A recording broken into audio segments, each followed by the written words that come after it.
Assalamualaikum warahmatullahi wabarakatuh. Perkenalkan, saya Atika Dewi Pratiwi, NIM B200190241. Di sini saya akan menjelaskan mengenai akuntansi keuangan syariah.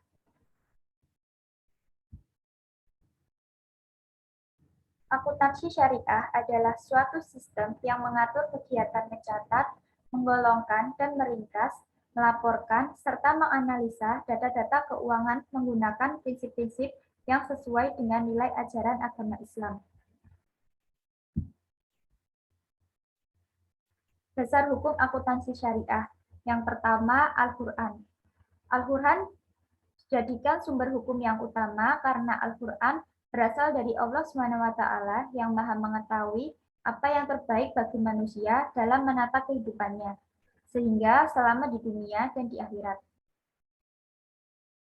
Al-Quran memuat seluruh aspek hukum terkait dengan akidah, syariah, dan akhlak, serta terjaga keaslian dan keautentikannya. Yang kedua, As-Sunnah. As-Sunnah ialah ucapan, perbuatan, serta ketetapan-ketetapan Nabi Muhammad SAW yang merupakan sumber hukum Islam kedua setelah Al-Quran. Yang ketiga, ijma, ialah kesepakatan para mujtahid dalam suatu masa setelah wafatnya Rasulullah SAW terhadap hukum syara yang bersifat praktis dan merupakan sumber hukum Islam ketiga setelah Al-Quran. Yang keempat, kias. Kias adalah suatu proses penyikapan kesamaan hukum suatu kasus yang tidak disebutkan dalam suatu dalil, baik di Al-Quran dan As-Sunnah, dengan suatu hukum yang disebutkan dalam dalil tersebut karena ada kesamaan dalam alasannya. Nah, sekarang kita sudah mengetahui apa itu akuntansi syariah dan dasar hukum akuntansi syariah. Lalu, apa yang dimaksud dengan sistem keuangan syariah? Sistem keuangan syariah merupakan salah satu sistem yang digunakan dengan menggunakan metode prinsip Islami dasar syariah sebagai acuannya, juga menggunakan dasar hukum Islam sebagai pedoman.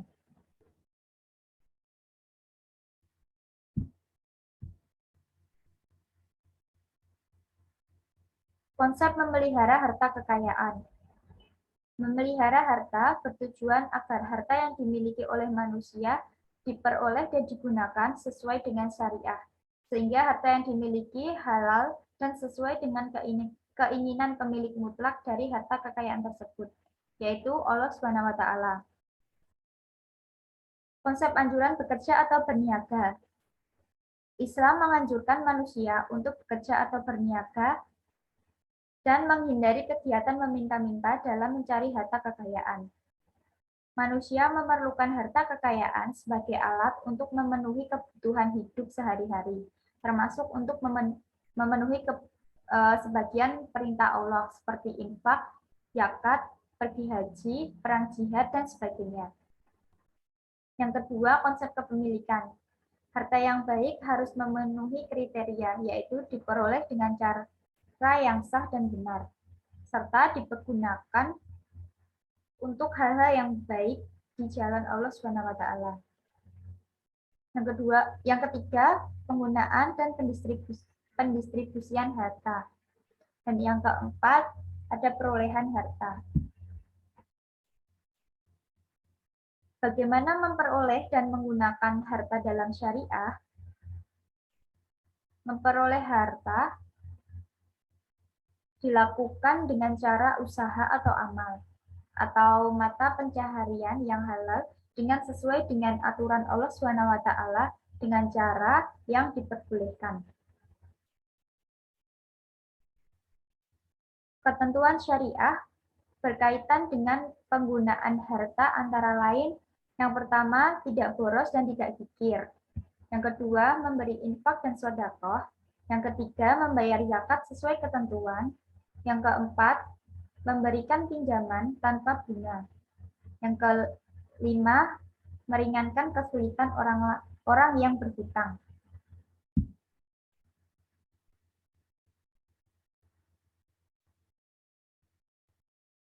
akad, kontrak, transaksi. Akad adalah kesepakatan dua belah pihak atau lebih yang menimbulkan kewajiban hukum, yaitu konsekuensi hak dan kewajiban yang mengikat pihak-pihak yang terkait langsung maupun tidak langsung dalam kesepakatan tersebut. Akad dibagi menjadi dua, yaitu akad tabaru dan akad tijarah. Akad tabaru adalah perjanjian yang merupakan transaksi yang tidak ditunjukkan untuk memperoleh laba. Tujuan dari transaksi ini tolong-menolong dalam rangka berbuat kebaikan. Kemudian akad tijarah merupakan segala macam perjanjian yang menyangkut transaksi untuk laba. Akad ini dilakukan dengan tujuan mencari keuntungan. Oleh karena itu bersifat komersional.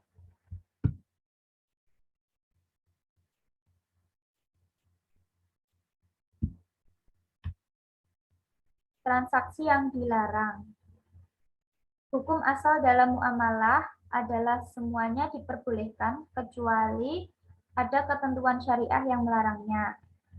Larangan ini dikarenakan beberapa sebab, antara lain dapat membantu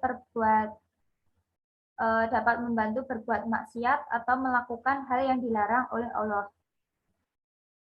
Ada unsur penipuan dan adanya unsur menzolimi pihak yang bertransaksi dan sebagainya. Hal yang termasuk transaksi yang dilarang adalah sebagai berikut. Yang pertama, riba, sesuai dengan surat Al-Baqarah ayat 275-278 tentang meninggalkan riba atau sistem bunga dan kembali kepada sistem ekonomi syariah.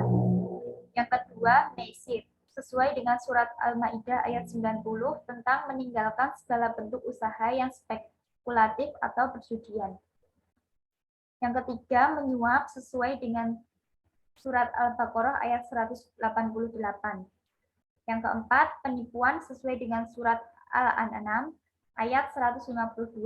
Dan yang terakhir, darar, bersifat tidak jelas.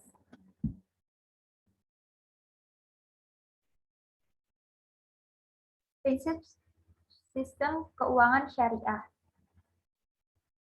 Berikut prinsip sistem keuangan syariah yang sebagaimana diatur dalam Al-Quran dan As-Sunnah. Yang pertama, larangan riba. Riba didefinisikan sebagai kelebihan atas suatu akibat penjualan atau pinjaman. Yang kedua, pembagian risiko. Risiko merupakan perubahan dari adanya larangan riba dalam suatu sistem kerja sama antara pihak yang terlibat. Yang ketiga, uang sebagai modal. Dalam Islam, uang tidak dibolehkan sebagai suatu komitmen. Yang keempat, potensial larangan spekulatif. Hal ini selaras dengan larangan transaksi yang memiliki tingkat ketidakpastian yang sangat tinggi, misalnya seperti judi.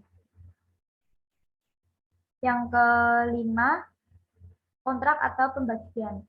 Dengan adanya perjanjian yang disepakati di awal oleh pihak yang terlibat dengan mengurangi resiko atas informasi yang asimetri atau timbulnya moral hazard.